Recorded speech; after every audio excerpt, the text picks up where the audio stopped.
Also shocking that we don't know more about these drones. This morning, New Jersey Governor Murphy holding an emergency meeting about the dozens of drones spotted all over the state, including these over my house. That's right in front of my house.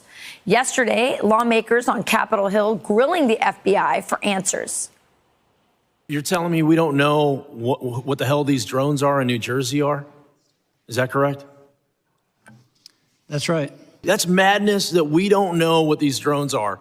I got an article right here, mystery drone spotted over New York, New Jersey, prompt calls for federal investigation. What can you tell us about what you guys do know? We do not know the particular specifics of what those drones are. Is there still a possibility of there being a threat? At the end of the day, that's what my constituents want to know.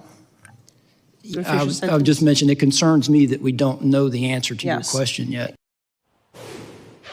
Wow, that's shocking. Our next guest, who led that hearing, warns we still have no way of stopping enemies like China from using drones to spy on us. GOP Congressman Carlos Jimenez joins us now. Congressman, so first of all, this affects me directly. I live there. I've seen the drones in front of my house multiple times. I've been able to record it at least once. So they're saying they either belong to the U.S. government or they don't. And if our military or FBI doesn't know that, that's a problem, right? Yeah, it is a huge problem. And we as a nation are woefully unprepared for the challenges and the threats that these drones and other drones may pose to our facilities, but also to American citizens. Who specifically, which agency head would you say is most responsible for knowing this? Who should know this? Who should be on top of this and giving us information? It should be Alejandro Mayorkas. This is a threat to the homeland.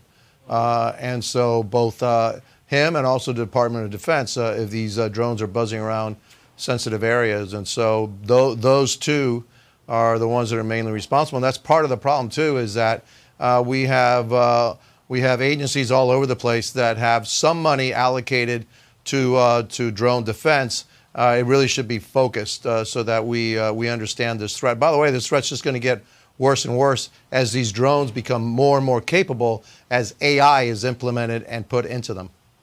Yet you can't, on the one hand, say there's no threat, but we don't know what it is. I mean, because if you don't know what it is, you can't really tell me there's no threat. So what has Alejandro Mayorkas said on this, and why hasn't he been pressed more on it? We should press more. Look, yesterday was one of the first hearings we had on the drone threat. I've been, even way back when I was mayor of Miami-Dade County, I was very worried about drones and the threat that they pose to our airports and our port facilities, even on a local level. And so, yeah, we as a nation need to start focusing in on this threat. And we as a nation need to, if we in Congress have to make some laws that allows, the agencies to take more appropriate action, we need to do that. But also our capabilities, we don't have the capabilities that we need to deal with them today, much less the drones of the future, which are going to be more capable. Are you worried citizens are going to take this into their own hands? Yeah, somewhat, but I also worried that the federal government is not paying enough attention to how we can deal with the threat that drones pose, not only just from surveillance, but also as an offensive weapon. Look what's happening in Ukraine and Russia and what they're doing with drones. Yeah. It poses a very serious threat. Yeah, the cartels are using them as well on our southern border, and we're having trouble wrapping our arms around that as well. Congressman Jimenez, thanks for joining us.